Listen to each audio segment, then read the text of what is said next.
Shalom à tous et bienvenue dans votre émission L'heure de la vérité. Je suis très heureuse de vous retrouver encore pour une nouvelle réflexion. Aujourd'hui, nous allons aborder un sujet délicat, les faux enseignants dans l'Église. Qui sont-ils? Pourquoi sont-ils aussi nombreux? Comment les reconnaître? Et surtout, comment s'en protéger? Nous allons recevoir sur ce plateau un homme de Dieu passionné de la vérité, que vous connaissez certainement, puisqu'il est déjà passé sur ce plateau. Donc c'est lui qui va nous aider à discerner, ou si vous voulez, comment discerner les dangers derrière ces beaux discours. Je vous prie de bien vous installer et surtout, prenez votre Bible, parce que ici sur ce plateau, nous disons que seule la Bible qui est notre boussole.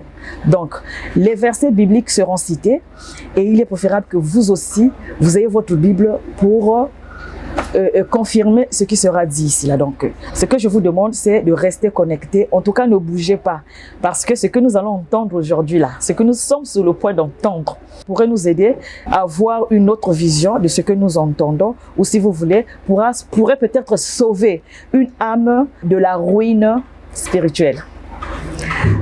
Bonsoir ou bonjour, l'homme de Dieu, apôtre. Bonjour selon le temps, bonjour, bonsoir par rapport à ceux qui nous reçoivent de loin, par rapport à leur heure, en tout cas, ça va. Ok, comment allez-vous? En tout cas, ça va par la grâce de Dieu. Dieu a pensé nous donner la vie ce jour, il faut qu'on lui rende grâce. C'est vraiment merveilleux de lui dire merci. En tout cas, nous bénissons le Seigneur pour la vie de l'homme de Dieu. Voilà, aujourd'hui, nous voulons parler des faux enseignants dans les églises. Selon vous, est-ce qu'il est-il important qu'on en parle? Si, c'est très important d'en parler, puisque le Seigneur Jésus lui-même, avant de partir, il a dit à ses disciples, il dit, faites attention au levain des pharisiens. Il a dit, il viendra après moi des faux prophètes. Ils viendront en mon nom, bien sûr, mais ils sont faux. Des usurpateurs d'identité. Ils vont s'habiller en peau de brebis, mais dedans, ce sont des loups. Donc lui-même, il a dit qu'ils viendront. Et comme le temps, nous sommes arrivés vers le temps de la fin, il dit, vous les verrez par des signes. Les fruits qu'ils porteront avant la fin des temps, il y aura des signes qui vont se manifester. Donc là, c'est tout à fait normal d'en parler. Il y a aussi des faux. Il y a des faux. Ok. Est-ce que tout faux enseignant est forcément faux prophète? Oui. Comment ça? Pourquoi nous disons quelqu'un un faux? C'est d'abord les motivations qui emmènent la personne à venir sur le terrain. Parce que la motivation qui a emmené Christ à venir sur la terre, c'était sauver l'humanité. Et le plus grand mal de l'humanité, c'était le péché. Il est venu guérir l'humanité du péché. Il a donné sa parole pour que nous continuions le même travail. Donc, les faux sont venus non pas pour faire le même travail qu'a fait le Seigneur, ils viennent pour en profiter de la faiblesse des brebis, pour s'en faire la richesse, pour devenir grand. Puisque nous avons des preuves aujourd'hui. Sinon, on peut aller dans les Écritures, comme le dit Matthieu 17. Bon, peut-être on peut au lieu de le lire, les hommes de Dieu connaissent. Je dis dans les textes qui sont déjà dans la Bible. Dans Matthieu 17, on parle de la transfiguration de Jésus sur la montagne. Jésus est parti avec Pierre, Jacques et Jean. Ils sont sur la montagne pour montrer sa divinité devant ses trois disciples. On a vu paraître Élie, on a vu paraître Moïse. Et Jésus, ils étaient les trois. Les disciples étant stupéfaits, étonnés de voir cette vision, voilà comment Pierre proposa. Il dit, Seigneur, n'est-il pas possible de bâtir 3 tentes? Une pour toi, une pour Moïse, une pour Élie. Et à l'instant T, la Bible dit, un nuage apparut, les sépara du Seigneur. Et ils entendirent après le nuage une voix qui fit entendre, celui-ci est mon fils bien-aimé, en qui j'ai mis toute mon affection, écoutez-le. En sortant de la vision, ils n'ont vu que Jésus seul. Mais où était parti Élie, où était parti Moïse? C'est un message clair. Dieu voulait montrer par là que non, Moïse représente la loi. Élie représente la restauration de la loi.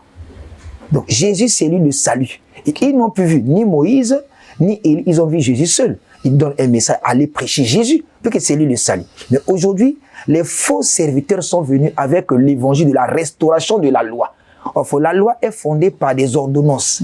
Les ordonnances sont des rites, des rituels qui se font dans les services. Puisque nous avons des pasteurs qui parlent des services. Viens, on va faire un service, il faut acheter ceci, il faut payer ceci. Voilà quand le Seigneur dit, attention, il n'y aura ni la loi, il n'y aura ni la restauration de la loi, mais parler de la grâce qui est Jésus. Donc aujourd'hui, nous devons dire la vérité parce que dans l'ancienne alliance, la loi c'est une ombre. La nouvelle alliance c'est le corps, c'est Jésus-Christ. Donc dans l'ancienne alliance, le Seigneur n'avait qu'un peuple et une nation. Mais dans la nouvelle alliance, le Seigneur a une famille. C'est pourquoi il a dit à ses disciples, voici comment vous devez prier, dites notre Père. Donc un fils ne parle que de son Père. Enfin, un peuple ne parle que de la loi qui le conduit. Enfin, nous avons un Père qui nous conduit et qui nous a donné sa parole que nous devons défendre et annoncer. Donc, quand les faux sont arrivés, ils n'annoncent pas le maître qui est leur Père, mais ils parlent de leur propre fond. C'est ça le problème aujourd'hui. Je ne sais pas, est-ce que jusque-là, ce que nous constatons, puisque nous en parlons, mais est-ce que pour permettre à tout le monde de peut-être les reconnaître, est-ce qu'il y a des signes ou comportements qui peuvent nous permettre de les reconnaître facilement? Il y a des signes, je vais lire 2 textes.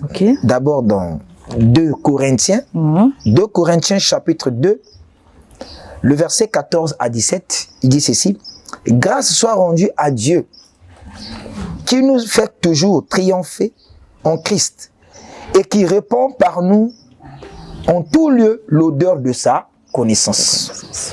Nous sommes en effet pour Dieu la bonne odeur de Christ parmi ceux qui sont sauvés et parmi ceux qui périssent. Aux uns, une odeur de mort, donnons la mort, aux autres, une odeur de vie, donnons la vie. Et qui est suffisant pour ces choses? Car nous ne falsifions point la parole de Dieu comme font plusieurs, mais c'est avec sincérité, mais c'est de la part de Dieu que nous parlons en Christ devant Dieu. Il dit, il y a des gens qui vont falsifier la parole. Il y en a, mais il dit des choses par rapport à leur propre fond. Et on va encore un peu plus loin. Nous sommes dans le livre de Philippiens, Philippiens chapitre 3. Parce que la foi vient de ce qu'on entend, vous me lire quand on comprend. Philippiens chapitre 3, le verset 18 à 19, il dit, car il en est plusieurs qui marchent en ennemis de la croix de Christ. Je vous en ai souvent parlé et j'en parle maintenant encore en pleurant. Leur fin sera la perdition. Pour Dieu, ils ont pour Dieu leur vente et mettent leur gloire dans ce qui fait leur honte et ils ne pensent qu'aux choses de la terre. Maintenant, quand on lit ces textes-là, qu'est-ce qui est prêché aujourd'hui dans les églises? Dites-nous. Le matériel, les voyages, le mariage, les élévations. On a quoi à faire avec ça? Parce que c'est ceux qui vont rester sur la terre. Mais le Seigneur a dit, cherchez pour moi le royaume. Ne vous inquiétez de rien. Il parle du reste. Du reste. Maintenant, aujourd'hui, ça veut dire que Dieu est contre la richesse? Il n'est pas contre la richesse. Il y a des choses qui sont prioritaires. Voyez, quand nous lisons Matthieu chapitre 6, à partir du verset 28 ou 25, la Bible jusqu'au verset 33, et le Seigneur nous présente, dit, ne vous inquiétez pas de ce que vous allez manger, de ce que vous allez boire. Il dit, ces choses-là, Dieu sait que vous en avez besoin. Ce sont les païens qui les cherchent. Il dit, mais vous, cherchez premièrement le royaume et la justice, et le reste de ces choses vous seront données. Le Seigneur présente qu'il y a 3 besoins vitaux. Il y a 3 besoins vitaux dans la vie de l'homme. Le premier besoin de l'homme, c'est d'abord avoir la vie. Quand Dieu a créé Adam, Adam n'avait pas des habits, mais il avait la vie. Donc le premier besoin vital de l'homme, c'est la vie. Donc si l'église existe, c'est pour donner la vie que le monde ne peut pas donner. Et le deuxième besoin, qu'on appelle un besoin secondaire de l'homme, c'est le manger. L'homme ne vit pas de pain seulement, mais de toute parole. Donc l'homme étant dans le corps physique, il a une vie, et cette vie est soutenue par le repas. Il doit manger pour ne pas mourir. Et au-delà de ça, il y a aussi l'âme qui doit manger la parole. Et il y a un troisième besoin qu'on appelle un besoin nécessaire. C'est-à-dire l'homme doit se marier. Adam était dans le jardin, il n'avait pas de femme, il ne travaillait pas. Donc le mariage est une nécessité. Chercher le miracle, c'est une nécessité. Et voilà, nous avons fait passer la nécessité à la priorité. Les gens ne sont pas sauvés, vous leur promettez le mariage. Ils vont faire quoi avec ça? C'est comme si on partait dans des cimetières pour aller dire aux gens, recevez la bénédiction. Mais ils sont morts. C'est comme si les païens ne se marient pas. Voilà. Donc il y a un problème. Parce que quand quelqu'un est faux, il vient avec la mauvaise interprétation. Quelles sont les intentions qui emmènent les gens à prêcher l'évangile? Certains veulent paraître. Et c'est aujourd'hui dans les églises, on parle plus de Jésus, on parle plus maintenant des dadis. L'évangile des pères. La dadification. Des pères. Qu'est-ce que les pères ont à voir dans l'œuvre? Si nous prenons Matthieu 23, vers le verset 18-19, il dit quoi? N'appelez personne père sur la terre, même directeur. Non, mais il est père parce que il est venu, il t'a fait naître dans la foi et il devient ton deuxième père. C'est tout ce qui vient avec. Mais c'est ce que nous disons. Il doit être papa. Est-ce que on doit l'élever et parfois ils sont même plus que papa géniteur. Élever qui? Est-ce que l'apôtre Paul a parlé de Barnabas? Timothée a prêché Paul? Ce sont des usurpateurs. Donc d'où même un vieillard t'appelle père, papa, et tu es content. Mais c'est parce qu'il y a un problème, les gens sont venus chercher leur gloire. Si nous prenons l'église dans les actes des apôtres, ils ont parlé de qui? Les actes des apôtres, les apôtres ont parlé de qui? Ils ont prêché Jésus. Ils n'ont prêché que Jésus-Christ, c'est lui le salut. Puis que c'est lui la vérité, la vie. La vie, vous connaissez la vérité, cette vérité vous affranchit. Mais la vérité, ce n'est pas le Père qu'on prêche. Ce n'est pas des voyages, ce n'est pas de l'argent. C'est un problème. Il y a un problème de complexe. Beaucoup sont venus sans connaître qui les a appelés. Ils sont venus parce que c'est un mouvement qui enrichit certaines personnes. Bon, rentrons dans ce mouvement. Comme on a raté la vie, allons-y dire.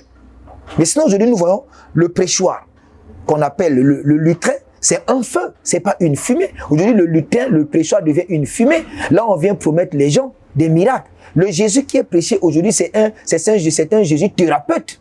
Maman, vous êtes une femme. Dans 2 matins, vous avez besoin d'un enfant. Mais un jour, les saints vont donner le lait. Quand vous n'êtes pas enceinte, il n'y a pas de lait dans les seins. Il y a des choses qui viennent parce que le besoin est là. Donc d'abord, notre mission de l'Église, c'est sauver les âmes perdues. Les âmes doivent être sauvées. Il a dit, allez-y annoncer la bonne nouvelle de l'Évangile. Ceux qui croiront, qui seront baptisés, seront sauvés. Ceux qui ne croiront pas seront condamnés. C'est-à-dire aller annoncer à ceux qui l'ont reçu, à ceux qui croient en son nom, elle donne le pouvoir de devenir enfant de Dieu. Mais quand on devient enfant de Dieu, on a nos droits. On a nos droits autant que fils d'eux. Donc aujourd'hui, quand on parle des faux serviteurs, c'est ces gens qui sont venus avec leurs propres intentions, leurs motivations. Ils sont devenus aujourd'hui, comme j'appelle, les influenceurs. Le peuple est maintenant les consommateurs. Sinon, il n'y a rien à dire. On a créé dans le peuple la soif de devenir riche. Et non la soif d'être riche en Jésus. La richesse en Jésus, c'est avoir la connaissance de Christ. La foi en Dieu, cela produit en nous toutes choses. Abraham était l'homme le plus riche. Il habitait dans quelles conditions? Sous des tentes. Donc notre mission, c'est d'hériter le paradis. Si l'Église existe, c'est pour nous emmener au ciel.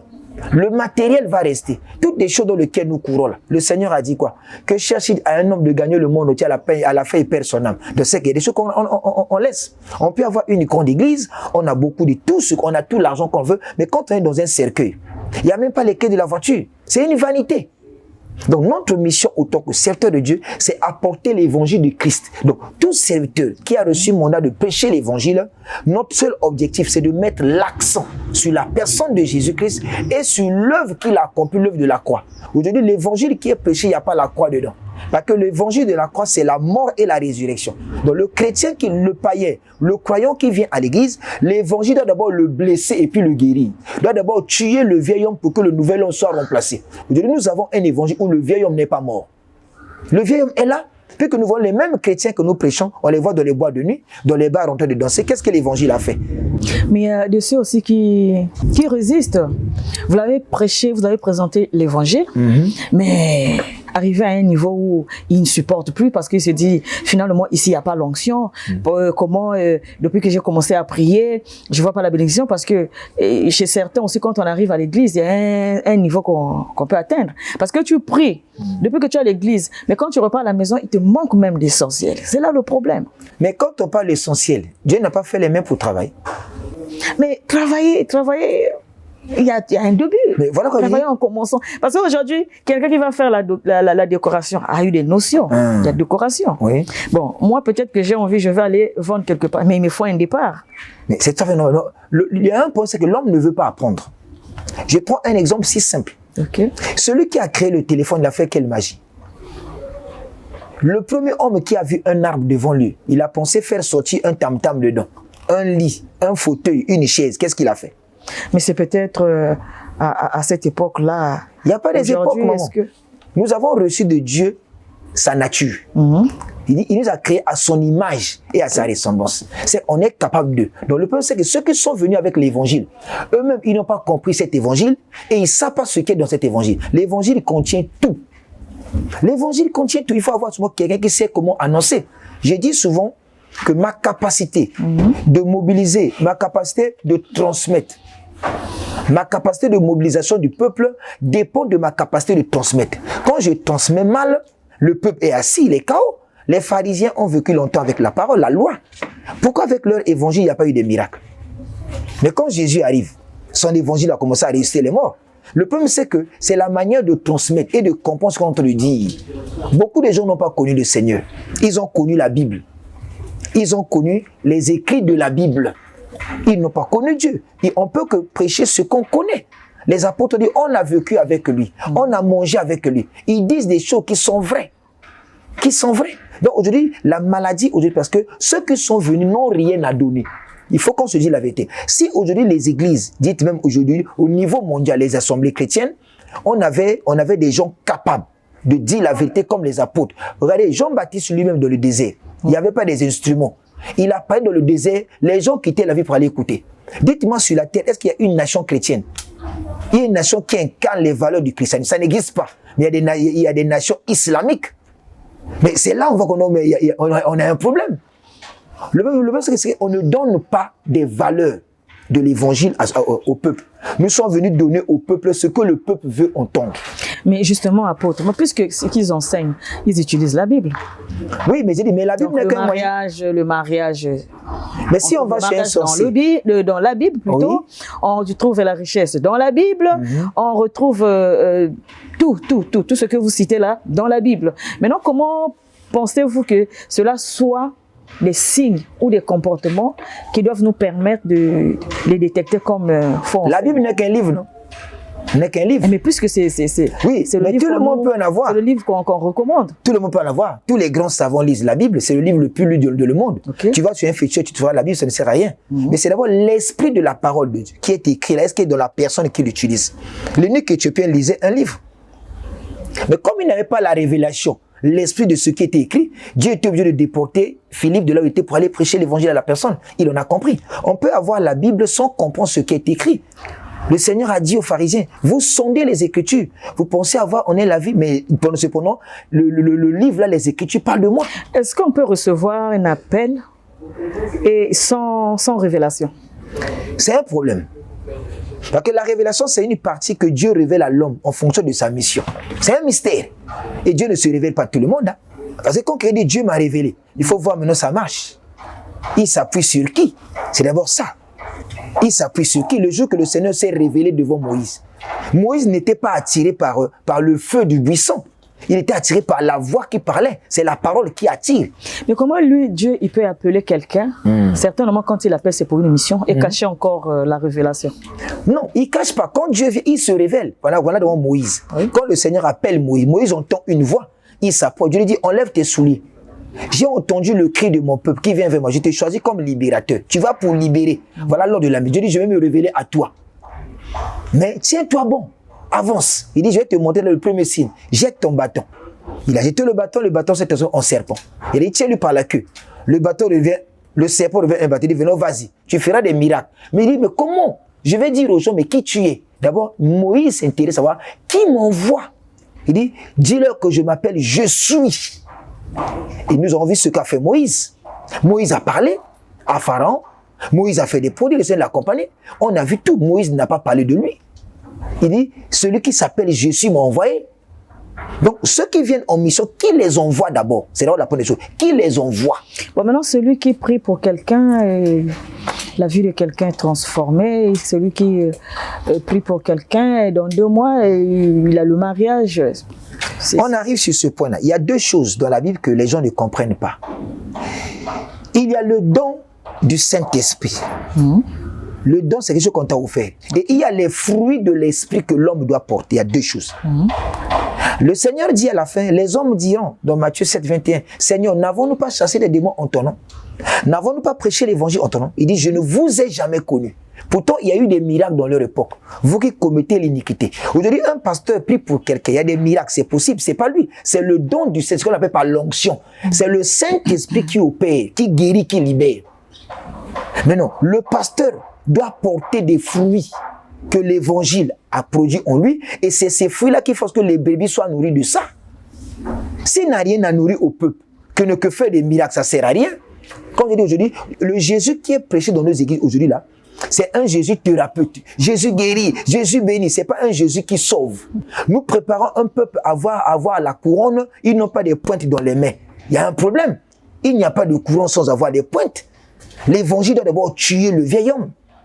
Le vieil homme doit disparaître pour que Christ apparaisse. Paul l'a dit, ce n'est plus moi qui vis. C'est Christ qui vit en moi. Donc aujourd'hui, l'église, les faux serviteurs sont venus avec ils ont venu restaurer la loi. D'où ils parlent que de Élie et de Moïse, l'histoire du manteau. Il n'y a pas le manteau de la Nouvelle Alliance. La Bible dit dans Galates chapitre 5, le verset 18 que non, ceux qui sont conduits par l'Esprit ne sont pas sous la loi. Mais le verset 4 de Galates dit, ceux qui sont sous la loi sont issus de la grâce. Mais nous venons à l'église, faisons des conférences, on passe sur le manteau de Élie. Mais qu'est-ce que le manteau de Élie doit avoir? Dans la Nouvelle Alliance, Élie n'est pas là. Moïse n'est pas là. La loi a été donnée par Moïse, mais la grâce et la vérité sont venues. Donc la grâce est une personne. Et c'est la personne de Jésus que nous prêchons. Donc aujourd'hui là, les gens ont restauré. Quand il y a restauration de la loi, c'est là où on voit la loi rentrer en vigueur. Comme on parle aujourd'hui sur des délivrances et des miracles, parce que la loi a été restaurée. Quand la loi est restaurée, les éléments de la loi font quoi? Ça revient à la surface. Vous êtes une femme et que vous avez eu un passé un jour avec un homme, ça n'a pas marché. Et que tu es dans un nouveau couple. Et tu te rends compte, tu as un album photo où se trouvent des photos des anciens amis. Tu te retrouves là avec le visage d'un des anciens ex. Mais ça peut te réveiller l'amour du passé, vrai ou faux? Ça peut te pousser à acheter son numéro. Mais c'est ça, quand la loi est restaurée, le diable a la force. C'est la loi qui est restaurée dans les églises qui a donné aujourd'hui à Satan la force d'envoûter les chrétiens. Un chrétien ne peut jamais t'envoûter. Il faut qu'on lise la parole de Dieu. Le Seigneur a dit ceci dans Jean 1, le verset 12. À ceux qui l'ont reçu, à ceux qui croient en son nom, elle a donné le pouvoir de devenir enfants de Dieu, lesquels sont nés ni du sang. Dans le sang, il y a des liens. Il dit ni du sang, ni de l'homme, ni de la volonté de la chair, mais c'est la volonté de Dieu. 1 Jean 5, 18 dit quoi? Il dit celui qui est né de Dieu se garde de lui-même, ne pêche pas, et le diable ne le touche pas. C'est la parole de Dieu. Quand on est enfant de Dieu, Satan n'a pas un pouvoir sur toi. Satan n'a plus... Satan a un pouvoir sur des gens qui ne connaissent pas le Seigneur. C'est quand le Seigneur a dit, venez à moi. Vous tous qui êtes fatigués et chargés, je vous donnerai. Mais il s'agit de quel repos? Il s'agit de quel repos? Pourtant, il y a des enfants de Dieu qui meurent. Hein? Mais la mort, c'est normal. Jésus est venu sur la croix, il a dit, tout est accompli. Il a accompli la loi, les prophètes et les psaumes. Mais il y a des choses qui vont rester là. Pour voir Dieu, pour devenir grand, il faut d'abord mourir. C'est la loi qui existe comme ça. Tu ne peux pas avoir un arbre, il faut avoir une graine. Tant que la graine ne meurt pas, l'arbre ne pousse pas.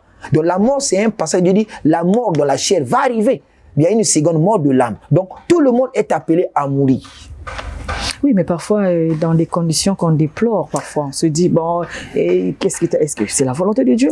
Parce qu'il y a ce qu'on appelle aujourd'hui la volonté de Dieu qui n'est même pas volonté de Dieu. Il y a une sécurité, la seule assurance que nous avons. Pourtant, on est enfant de Dieu. Oui, mais la seule assurance qu'on a, c'est Christ. Quand c'est Christ, on marche avec Christ. On a des pasteurs qui prêchent l'évangile. On a des brebis qui viennent à l'église. Malgré ce qu'on leur prêche comme évangile, ils vont encore voir l'État, ils vont encore consulter les marabouts. Donc ça veut dire que pour bénéficier de tout ce privilège-là, oui, vous devez... Il faut être fidèle. Le pasteur qui est sur la chair, il vous parle de Jésus, c'est encore lui qui vous dit, allez-y utiliser l'huile dans vos maisons. Allez-y utiliser le sel. En réalité, il prêche de qui? Il parle de qui? Qui vous défendra?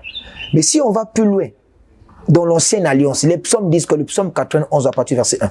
Celui qui demeure, il dit bien demeure. Il n'a pas dit celui qui vacille. Celui qui demeure sous l'abri du Très-Haut repose à l'ombre du Tout-Puissant. Le Seigneur le délivre du filet du l'oiseleur. Tu ne craindras ni la contagion, ni la peste qui frappe en plein midi, ni la terreur. Que 1000 tombent à gauche, 1000 à ta droite, tu ne seras pas à terre. Qui parle?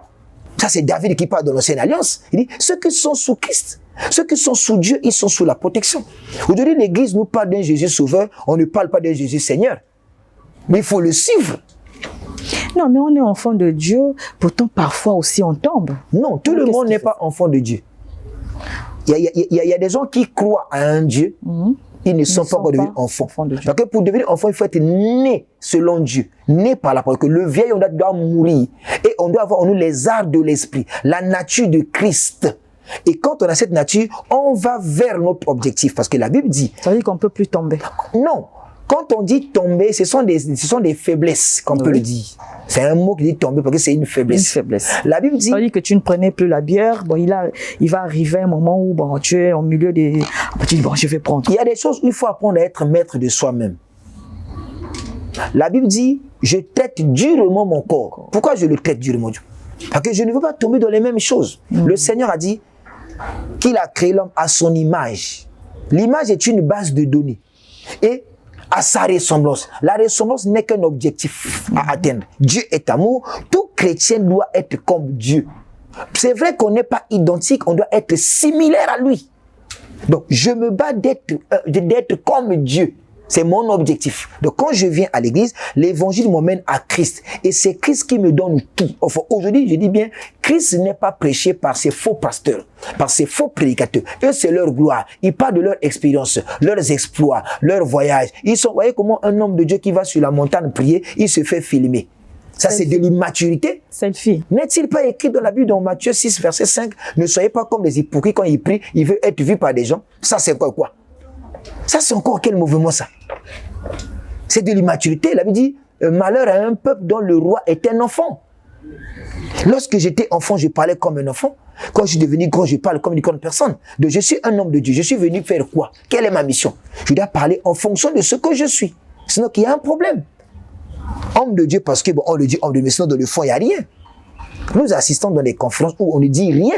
La personne veut faire un commentaire du texte. On a des professeurs d'histoire qui racontent que l'histoire de la Bible, il n'y a pas la vie dans ce qu'ils disent. Là aussi, c'est un problème. Toute une conférence, il n'y a rien d'esprit. Il n'y a rien qui interpelle l'âme à se répondre, à chercher le Créateur. Ce n'est que des connaissances aléatoires.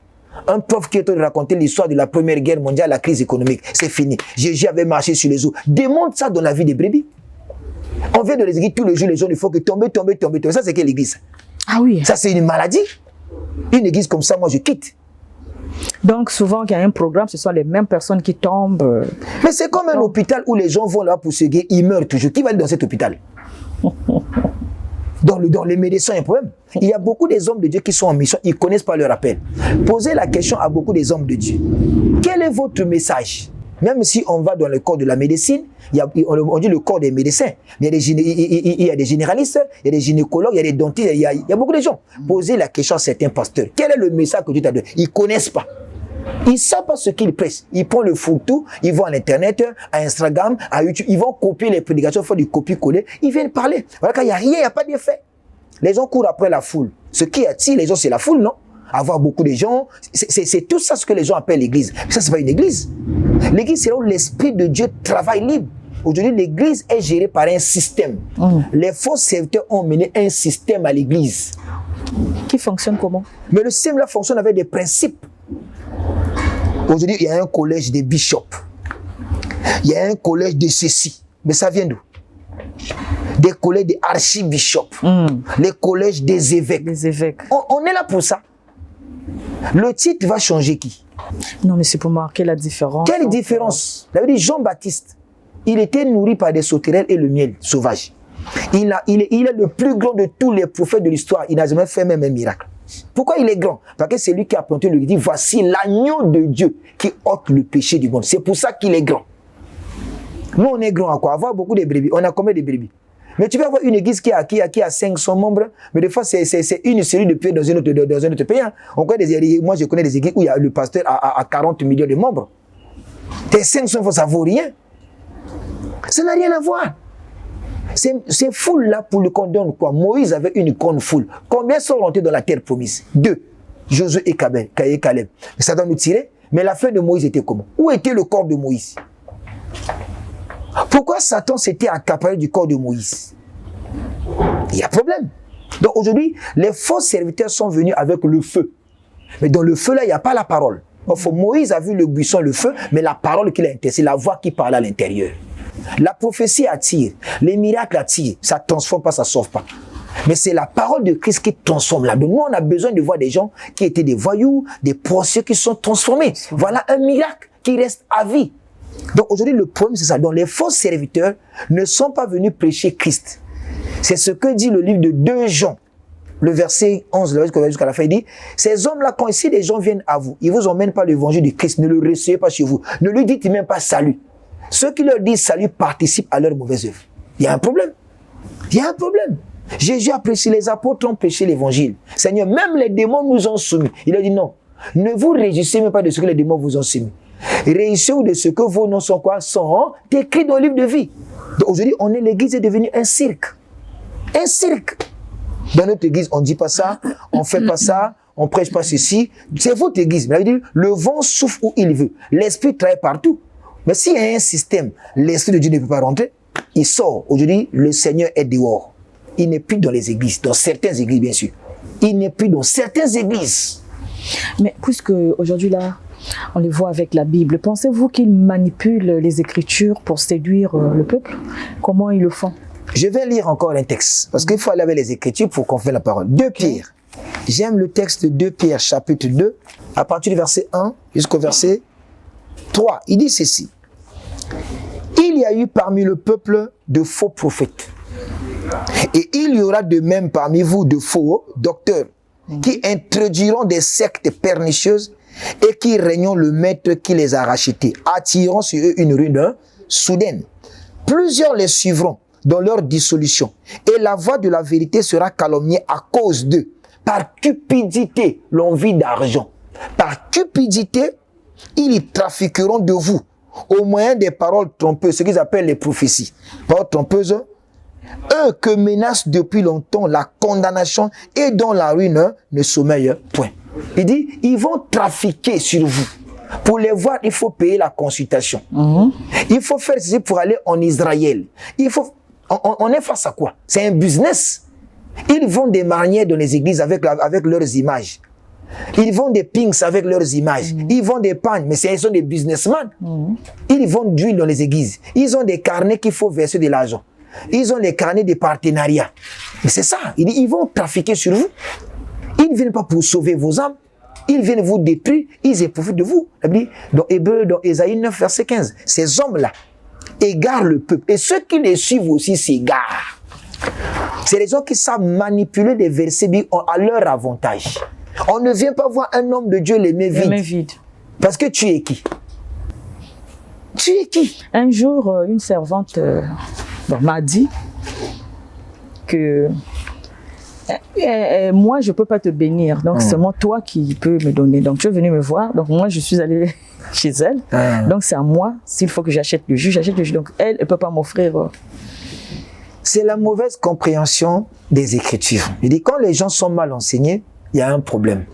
Quand je dis, il y a des pasteurs d'apparence, des influenceurs. La vie de l'Église reflète le leadership de leur père. Si le leader est un enfant, l'Église sera remplie que des enfants. On fait comme Daddy. Ce qu'on a appris, ce que Daddy a dit, c'est ça qu'on... Mais les Écritures, Daddy n'est pas le modèle de l'Église. Paul a dit quoi? Imitez-moi comme j'imite Christ. Mais apôtre, celui qui a son Église, donc ça veut dire qu'il a ses enfants, qu'il enseigne, qu'il éduque. Il les a eu où? Mais ils sont venus à... Mais voilà. Mais si ces gens-là le suivent parce qu'ils tiennent la Bible, les enfants-là, ça appartient à Christ. Mais lui, il a donné l'enseignement. Oui, appartient à Christ. Oui. Mais c'est lui qui leur a montré Christ. Mais donc ça veut dire que ça devient, ce sont ses brebis. Donc quand vous voyez comme ça, et c'est des daddies qui sont même jaloux, ne veulent pas entendre que non, il y a un enfant qui est allé là-bas. Même quand on t'invite, tu ne peux pas aller. Ils n'ont pas montré Christ. C'est eux le Christ de ces personnes-là. Parce qu'il n'y a qu'un seul berger. Il n'y en a pas deux. La Bible dit, il a fait les uns comme. Si on dit comme, c'est qu'il y a un vrai. Nous tous, on est comme. On est comme. Donc, aujourd'hui, comme je dis, Dieu envoie les gens en mission. Nous sommes tous des missionnaires. Nous ne sommes pas des visionnaires. Mais aujourd'hui, les gens sont devenus des visionnaires. Ils apportent quoi comme vision? Quand on est visionnaire, demain on se voit, on est là, bon, moi je m'appelle Marien Onguya. Devant mon église, c'est écrit Onguya Ministry. Mais si je meurs demain, donc je pars avec mon ministère. C'est cette bêtise-là. Nous, on n'est pas... Non, certainement. C'est tellement quoi? Pendant que vous exercez, il y a un Onguya en formation. Non! Ça, c'est l'histoire. L'église n'est pas un patrimoine familial. Non! Jésus est mort, il n'a pas laissé l'église à son frère Jude. Ou à Jacques, son frère. Moïse est mort, on n'a pas légué le mouvement à Aaron qui était son frère. Mais c'est à Josué. C'est Dieu. Toi, tu viens. Nous sommes des missionnaires. Je dis bien, on n'est pas visionnaire. Tout pasteur visionnaire est faux. Il travaille pour ses intérêts. Il construit l'église, c'est pour lui. Quand vous allez dans le règlement intérieur, après 20 ans, 30 ans, l'église me revient, la parcelle d'église est en son propre nom. Mais c'est lui qui a eu la vision. Mais quelle vision? Il a eu la vision, Dieu lui a nous, on a montré, quelle vision? Le chemin, c'est Jésus. Eux, ils ont quelle vision pour mener les gens où? Vers Christ. Lui-même, il ne sait pas s'il va aller au paradis. Il ne sait pas. Il se nourrit de ses mêmes, il dit, mais il a quelle vision? Il faut qu'on se dise, nous on a quelle vision? Mais la dîme, c'est son droit. Non, mais il a tiré ce doigt-là d'où? Ce que nous l'avons reçu de quelque part. Mais ça vient de qui? Le Saint-Esprit, on nous a donné ça. Même le corps, on nous a donné. Le souffle, on est convié d'une poussière. Nous, on a quoi à donner aux gens? Nous, on a quoi? Vous avez la parole. Mais la parole, on la reçoit de qui? Ah, donc ça vient de quelque part. Mais aujourd'hui, vous qui donnez, c'est vous qu'on doit honorer. Voilà ce que je dis. La parole vient de Christ. Si nous avons reçu de Christ, on va aussi le donner gratuitement. On sait qu'on l'a reçu de quelque part. Ne peut que donner que celui qui a reçu. Donc ces hommes-là, ils n'ont rien à donner. Quand on devient visionnaire, on devient un danger. On est missionnaire. Nous continuons le travail des apôtres. Comme dit le livre de Jude, chapitre 8, nous parlons de la récolte. Après la récolte, il y a la vendange. Apôtre, comment il donne rien? Il y a des témoignages. Sur les témoignages, le Dieu de Dadi m'a donné le travail, le Dieu de Dadi m'a fait ceci. Ce sont des témoignages. C'est vrai. Ça veut dire qu'ils ont donné. Est-ce que toute élévation vient de Dieu? Ah, dites-nous. Le diable est venu voir Jésus dans le désert. Qu'a-t-il dit au Seigneur? Si tu te procèdes et m'adores, je vais t'élever, je te donnerai toute la gloire du monde. Il y a aussi des gens qui travaillent avec des feux étrangers. Où ils ont du mal à prononcer le nom de Jésus sur la chair. Ils parlent que Elohim, El Shaddai. Mais ça, ce n'est pas le nom de Dieu. Ça aussi, voilà encore une bêtise. Dieu ne s'appelle pas El Shaddai. Il s'est donné un nom, je m'appelle Jésus. C'est bien écrit. Il n'y a le salut en aucun autre nom. Tout genou fléchira dans le ciel, sur la terre, sous la terre, au nom de Jésus. Il ne s'appelle pas Elohim. Ça, c'est des attributions. On lui a donné ça parce que c'est ça. Il est ceci, il est omniprésent parce qu'il est partout. C'est normal. Mais ce n'est pas ce nom. Peut-on chasser un démon au nom de Elohim? Ils ne connaissent pas ça. Même les 7 fils de Séva ont essayé de faire l'exorcisme. Le démon dit, mais je sais qui est Jésus, je connais Paul, mais vous, qui êtes-vous? Qui êtes-vous? Il y a des gens qui sont venus avec les esprits de sirène, leur totem. Ils ont mené ça, puisque dans la Bible, on parle de Simon le magicien, on parle de Élimas, qui faisait des miracles avec un autre esprit. Paul a chassé un esprit de Python dans une femme qui prophétisait. Il n'est pas dit parce que les gens font des miracles, ils ont l'esprit de Dieu. Il y a aussi des féticheurs. Ils ont tant de succès. Hein, mais le succès, c'est pour les hommes. C'est quoi d'abord? Est-ce que nous sommes venus faire un succès? Luc 17 le dit. Ah, mais succès, ce sont ceux qui voient les merveilles qui les élèvent. Dieu peut t'envoyer en mission sans pourtant te bénir à la fin. C'est lui Dieu. Ah, mais lui, il a dit à Abraham. Il trouve la bénédiction sur terre. Mais ça, c'est leur récompense, non? Voilà, c'est qu'ils n'ont rien à gagner au ciel. La terre devient pour eux une zone finale. Mais la Bible dit que nous, la terre n'est pas notre cité permanente. Nous, on a un paradis à gagner. L'âme a une éternité. Un enfant qui sort du ventre de sa mère, quand il a la faim, il va vers qui? Pas vers sa mère. Voilà. Mais si eux, ils sont venus de Dieu, il y a un retour vers leur Père. Mais comme ils ne viennent pas de Dieu, ils iront vers leur Père. Donc je dis, l'évangile de Dieu, comme je dis, a miroité, a orné l'enfer. Et le peuple qui les suit sont aussi en enfer, on en fait un enfer décoré. Et après, ils seront surpris. Qu'avons-nous suivi? Qu'avons-nous suivi? Je vais dire ça aussi en passant. Pourquoi l'évangile est appelé bonne nouvelle? L'évangile est appelé bonne nouvelle parce qu'on lui est révélé la vraie identité cachée des fils de Dieu. C'est pourquoi lorsque la parole est prêchée dans la vie de quelqu'un, la personne, la vie a transformé, il appelle ça bonne nouvelle. Parce que ça l'a libéré de l'obscurité à la lumière. Aujourd'hui, l'évangile, c'est la parole prêchée dans certaines églises. Ce n'est qu'une lampe. Mais une lampe qui n'a pas de pétrole ne va jamais éclairer. Jésus a dit, je suis la lumière. Il n'a pas dit, je suis la lampe. La lampe, c'est la loi. Parle-nous un peu, quels sont les dangers pour tous ceux qui suivent ces faux, ou qui sont sous l'emprise de ces faux enseignants? Bon, est-ce qu'aujourd'hui, même Dieu nous a fait grâce d'avoir des réseaux sociaux? Il y a aussi des vrais pasteurs qui passent. Oui. Ces personnes ont tiré les téléphones. Si. Ils ne vont pas des bons endroits, des séminaires. Ils peuvent aussi aller par curiosité, aller découvrir. Il faut aussi curieux. Un jour, les apôtres, en se promenant, On rencontrait un homme qui chassait les démons au nom du Seigneur. Je dis, Seigneur, on a vu un homme qui chasse les démons en ton nom. Qu'est-ce qu'il a dit? Celui qui ne disperse pas, il est avec nous. Il dit, laissez-lui. Eux aussi, les brebis là, doivent aussi fréquenter d'autres églises. Ils ont aussi la Bible. Ils doivent lire. Mais ils doivent lire. C'est comme vous avez dit tout à l'heure, que lire et comprendre, il faut avoir la révélation. Oui. Donc nous sommes brebis. Moi, on est venu me voir, que non, voilà, on m'a apporté une invitation pour venir écouter la parole. Et je viens, je m'accroche, je reste là. Donc pour moi, je me dis que ce que j'entends là, c'est ce qui est bien. Quand j'étais catholique. Surtout, c'est présenté. C'est même, parce qu'avant chaque prédication, il y a toujours des versets bibliques qui sont cités. Oui, c'est vrai. Donc, comment moi je saurais que celui-là est... C'est simple. Dieu a donné dans l'homme une partie de l'homme intelligent. Quand j'étais catholique, je suis allé voir le prêtre qui gérait l'église à l'époque. Je lui ai posé la question, mon père, je ne vois pas dans la Bible où est écrit la prière de Je vous salue Marie. Parce que je suis quand même un lecteur. Je lui pose la question, ce que je n'ai pas trouvé. Pourquoi nous on fait ça? Je n'ai pas vu dans la Bible, là on parle des chapelets. Le prêtre m'a dit, tu es trop curieux. Et vous n'avez pas montré des brochures? Mais il n'y a rien, il dit, tu es trop curieux. Mais c'est là où j'ai compris qu'on nous bluffe. Je suis catholique, on nous donne la communion. Je prends la communion, il n'y a pas le vin. Il y a un problème. Le Christ a donné le pain et le vin. Il y a des choses qu'on voit avec les yeux. Je suis dans une église, le pasteur me dit, il faut boire l'huile. Il dit, mon fils, c'est écrit au pasteur. Mais si c'est non, c'est une révélation. Mais une révélation qui n'est pas soutenue par les Écritures, c'est faux. Même les chrétiens de Béret vérifiaient. Paul en train de prêcher, il venait vérifier des paroles libérées. Mais pourquoi nous on ne vérifie plus? Parce que le Dieu de l'église devient le pasteur. Ça veut dire, l'apostasie viendra. L'homme impie va prendre la place de l'église, va s'asseoir dans le tombe. C'est ce qui se passe aujourd'hui là. Le Dieu du pasteur est tel, qui le connaît? Moi, je ne prie pas le Dieu de Moïse. Hein. Je ne prie pas le Dieu d'Abraham. Hein.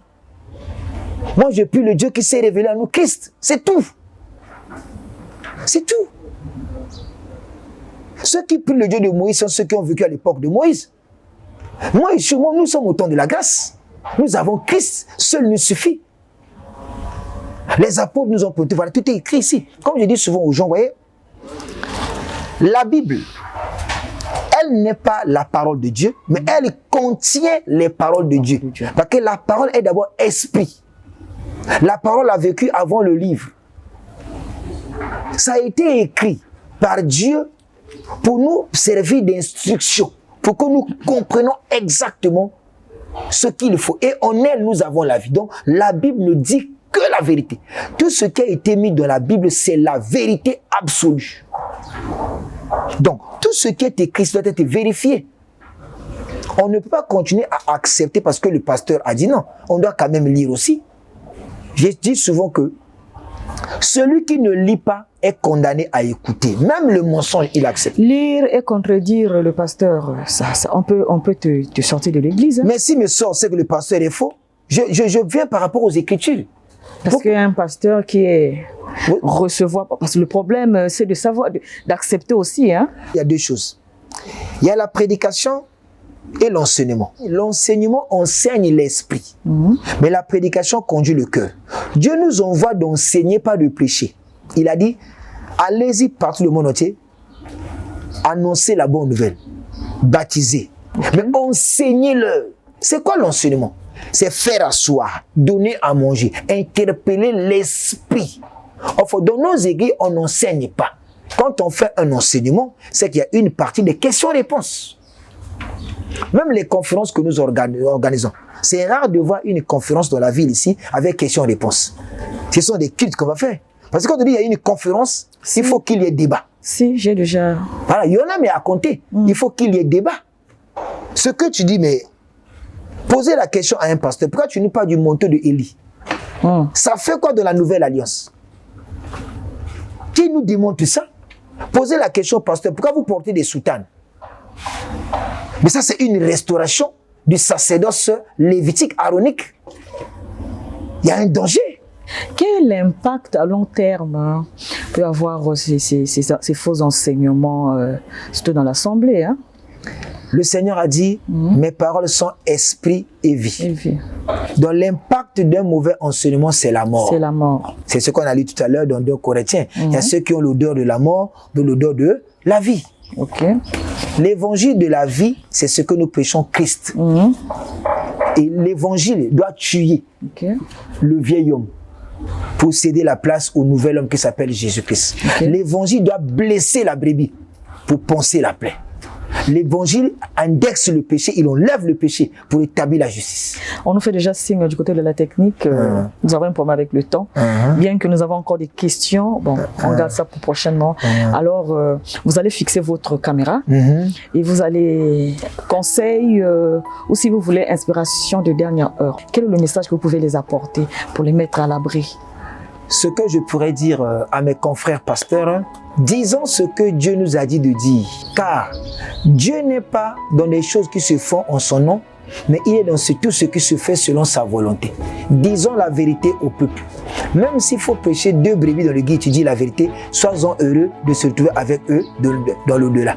Donc le mensonge va nous rattraper. Je voulais dire aussi à l'église, si les gens sont en train de mourir, même dans le domaine de la santé et dans l'église, parce qu'ils ont du mal à consulter le livre qui leur a été donné. Celui qui a créé le médicament, il a mis une notice permettant à celui qui est malade de lire, de savoir comment faut-il utiliser le produit. Il y a une posologie. Mais des fois, nous nous contentons de ce que dit le médecin. Le médecin peut commettre une erreur. La posologie de celui qui a créé le médicament, il dit ceci. Le produit, c'est à prendre matin, midi, soir. Mais le médecin peut te dire de prendre matin, soir. Et c'est là où, des fois, nous avons des maladies qui ne finissent pas, où les gens font des rechutes. Donc, j'aimerais conseiller à l'église que, tant que tu ne lis pas la parole de Dieu, tu es condamné à marcher que dans l'erreur. Donc, quand les gens vont acheter les produits chez les vendeurs ambulants, c'est le vendeur ambulant qu'on appelle vulgairement chez nous sur les bancs à Manganga. C'est lui qui explique comment faut-il prendre le produit. Au lieu que toi, tu prends la notice pour lire exactement et que ce que lui a dit, c'est que lui n'a pas fait pharmacie. Donc c'est comme ça que nous mourons beaucoup. Donc le peuple meurt par ignorance. Que Dieu nous bénisse. À vous, peuple de Dieu, comme vous l'avez suivi, on vous demande de consulter les Écritures. N'avalez pas n'importe quoi. Voilà, comme nous avons l'habitude de dire, nous, on ne conclut pas. Parce que lui, il a parlé et nous donnons toujours l'occasion, ou si vous voulez, l'ouverture à tout celui qui l'a écouté et qui pense que ce qu'il a dit, il a un autre avis. Veuillez nous appeler et vous serez reçus sur ce plateau pour venir donner votre point de vue. Cela est permis. Parce que vous savez, à l'heure de la vérité, nous n'utilisons que la Bible. Nous voulons la vérité selon la Bible. Donc lui, il a cité les versets bibliques. Vous avez entendu, vous avez pris note. Donc si vous pensez que ce qu'il a dit, ce n'est pas ce que vous connaissez. En tout cas, vous pouvez nous appeler par le numéro qui s'affiche au bas de l'écran. Nous allons vous recevoir et on tiendra une émission avec vous pour éclairer le peuple de Dieu, hein? Pas votre peuple, pas un peuple du pasteur, mais le peuple de Dieu. Voilà, ainsi donc s'achève notre émission d'aujourd'hui. Grand merci à notre invité, aussi à vous qui êtes fidèles à cette émission, sans oublier Beige, mon caméraman et technicien. Et je vous dis donc au revoir. On se retrouve la semaine prochaine avec le même plaisir.